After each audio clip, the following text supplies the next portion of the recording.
Madam చాలా మందిలో heart attack అంటే సడన్ గా వచ్చేస్తుంది సిమ్టమ్స్ లేకుండా, ఇందాక మనం మాట్లాడుకున్నట్టు. అట్లాంటప్పుడు మనం హాస్పిటల్ కి వెళ్ళడానికి ముందే ఏదైనా టాబ్లెట్ కనుక వేసుకుంటే కొంచెం ఉపశమనం కలిగే అవకాశం ఉంటుందా? ఉంటదండి. ఎస్పెషల్లీ అంటే ఆ టిపికల్ చెస్ట్ పెయిన్ ఏదైతే అన్నాం కదా, సార్బిట్రేట్ అని ఒక టాబ్లెట్ ఉంటది. అది నాలుగు కింద పెట్టుకుంటే అదేంటంటే పెయిన్ తగ్గించి కొద్దిగా బ్లడ్ ఫ్లో ఓపెన్ చేస్తుంది, కొంచెం అట్లీస్ట్ హాస్పిటల్ వరకు వచ్చే వరకు ఉంటది. అండ్ ఇంకొకటి aspirin, blood thinner. Aspirin heart patients especially ఒకటి పాకెట్ లో వాలెట్ లో పెట్టుకుంటే మంచిది. అది వేసేసుకుంటే మనకు ఈ బ్లడ్ థిన్నర్ అది. సో హాస్పిటల్కి వచ్చే వరకు కొద్దిగా టైం ఇస్తుంది. అండ్ చాలా ముఖ్యం, మీరు అన్నట్టు పెయిన్ వచ్చిందంటే వెంటనే దగ్గరున్న హాస్పిటల్కి వెళ్ళండి ఫస్ట్. అక్కడికి వెళ్తే వాళ్ళు కొంచెం రక్తం పలుచక చేసే మందులు, ఇంజెక్షన్స్ ఇస్తారు. తర్వాత అక్కడ క్యాత్ ల్యాబ్ ఉంటే వెంటనే స్టెంట్ వేయాల్సి వస్తే అక్కడ వేసేయచ్చు. సో ఐడియల్ గా క్యాత్ ల్యాబ్ ఉన్న సెంటర్ కి వెళ్ళడం ముఖ్యం. అంటే స్టెంటింగ్ చేయగలిగే క్యాత్ ల్యాబ్. ఒకవేళ అది లేదంటే దగ్గరలో ఉన్న సెంటర్ వెళ్ళండి ముందు. థ్రాంబోలైసిస్ అంటే ఒక ఇంజెక్షన్ ఇస్తారు రక్తం గడ్డ కరిగించడానికి. ఆ ఇంజెక్షన్స్ అన్ని ఇస్తే కొద్దిగా మీరు అంటే కాపాడచ్చు, డేంజర్ నుంచి బయటకు వచ్చినట్టు. తర్వాత ట్రాన్స్ఫర్ చేయొచ్చు హైయర్ సెంటర్ కి వీలుంటే. ముందుగానే అంటే ఇంట్లో ఏమైనా మనం చేసుకోవచ్చా మేడం? కొంచెం అంటే Sorbitrate and aspirin, nothing else, just take to the hospital. ఇంకా టిప్స్ ఇంట్లో మనం చేయాల్సిన చేయగలిగింది just these two things. And going immediately, calling the ambulance is the first tip. And just going to the hospital.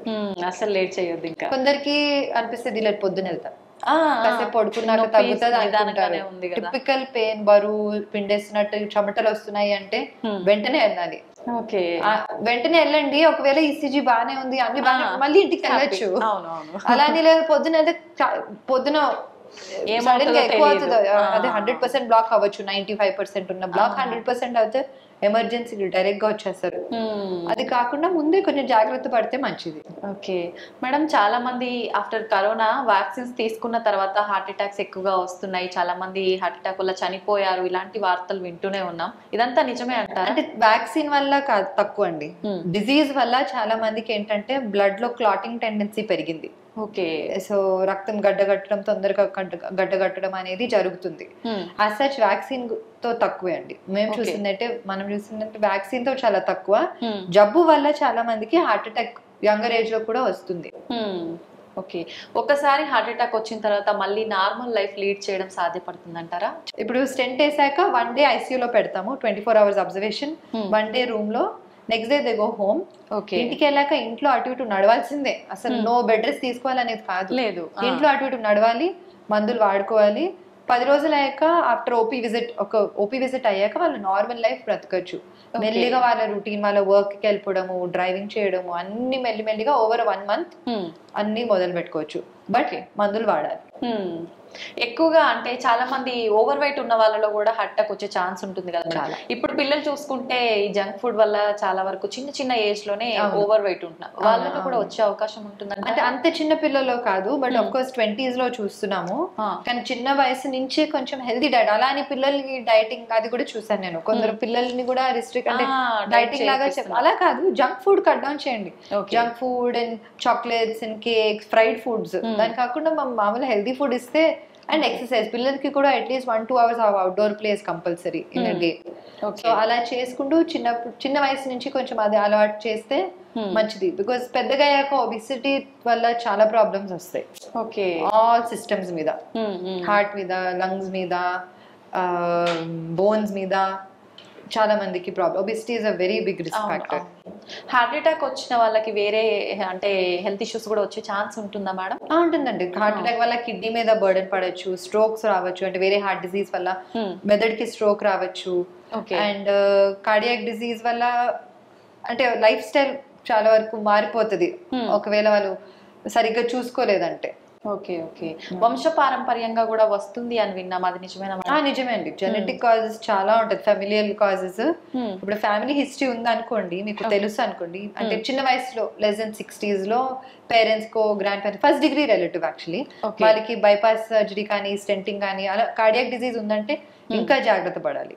మనం అప్పుడు ఇంకా రెగ్యులర్ చెకప్స్ కి, regular cholesterol control లో పెట్టుకోవడము, అవసరం ఉంటే ఏమైనా మెడికేషన్స్ వాడడము ఇంకా జాగ్రత్త పడాలి. Because family history strong risk factor for cardiac disease. చాలా మంది అంటే మనం రెగ్యులర్ గా చిన్న చిన్న పెయిన్స్ రాగానే పెయిన్ కిల్లర్స్ ఇలాంటివి వేసుకుంటూ ఉంటారు, వాటి వల్ల కూడా హార్ట్ అటాక్ వస్తుందా మేడం? హార్ట్ అటాక్ అంటే పెయిన్ కిల్లర్స్ వల్ల కొద్దిగా కిడ్నీ మీద problem, blood pressure, secondary hyper tension అంటాము. దాని వల్ల రెగ్యులర్ గా వేసుకుంటే, రోజు పెప్పర్మెంట్ లాగా వేసుకుంటే కష్టం అవుతుంది, బీపీ పెరుగుతుంది, కంట్రోల్ అవ్వదు. ఆ బీపీ పెరగడం వల్ల మనకి కార్డియాక్ ఇష్యూస్ రావచ్చు. ఓకే మేడం, మనకి ఇలాంటి హెల్త్ ఇష్యూస్ ఏమి రాకుండా ఉండాలన్నా ప్రతి ఒక్కరు చెప్పేది మన డైట్ అనేది కరెక్ట్ గా ఉండాలి, లైఫ్ స్టైల్ అనేది టోటల్ గా హెల్దీ లైఫ్ స్టైల్ గా చేంజ్ చేసుకోవాలి. ఏ రకంగా ఉండాలి మేడం డైలీ రొటీన్ అనేది? అదండి, ఇప్పుడు నేను అన్నట్టు 30 నిమిషాలన్నా ఎక్సర్సైజ్ చేయాలి. అదేం ఎక్సర్సైజ్ మీ లైఫ్ స్టైల్ కి సూట్ అయినట్టు, walking, jogging, cycling, swimming, yoga ఏదైనా అవ్వచ్చు. 30 నిమిషాలు వారానికి 5 రోజులన్నా కంపల్సరీ ఎక్సర్సైజ్ చేయాలి. రెండోది వచ్చేసి ఈ హెల్దీ డయట్ కొంచెం ఫాలో అవ్వాలి. అంటే జంక్ ఫుడ్, ఫ్రైడ్ ఫుడ్, అప్పడాలు, పచ్చళ్ళు, నూనె కొద్దిగా కంట్రోల్లో పెట్టుకొని అలా పాటిస్తూ కొంచెం అప్పుడప్పుడు చెకప్స్ వస్తూ బీపీ, షుగర్ అన్ని కంట్రోల్ ఉన్నాయి అనేది చూసుకుంటూ, అంటే 100% ప్రొటెక్షన్ అని కాదు. చాలా మంది పేషెంట్స్ అంటారు, నేను సిగరెట్ తాగను, డ్రింక్స్ తాగను, అయినా కానీ హార్ట్ అటాక్ వచ్చింది, రేపటి నుంచి నేను మొదలు పెడతానని అంటారు. So many patients. సో అలా కాదు, ఇప్పుడు అదే చాలా మన కంట్రోల్లో లేని ఉంటాయి కదా genetic causes. Genetic cause almost 30% contribution ఉంటుంది. సో మనం చెప్పుకోలేము ఎవరికి ప్రీడిస్పోజిషన్ ఉంది, ఎవరికి లేదు అనేది. సో మన కంట్రోల్లో ఉన్నవి మనం జాగ్రత్తలు పడాలి, లేనివి ఇంకా మనం ఏం చేయలేము. అంతే. ఓపెన్ హార్ట్ సర్జరీ ఎటువంటి సిచ్యువేషన్ లో అవసరం పడుతుంది మేడం? ఇప్పుడు గుండెలో 3 రక్తనాళాలు ఉంటాయి.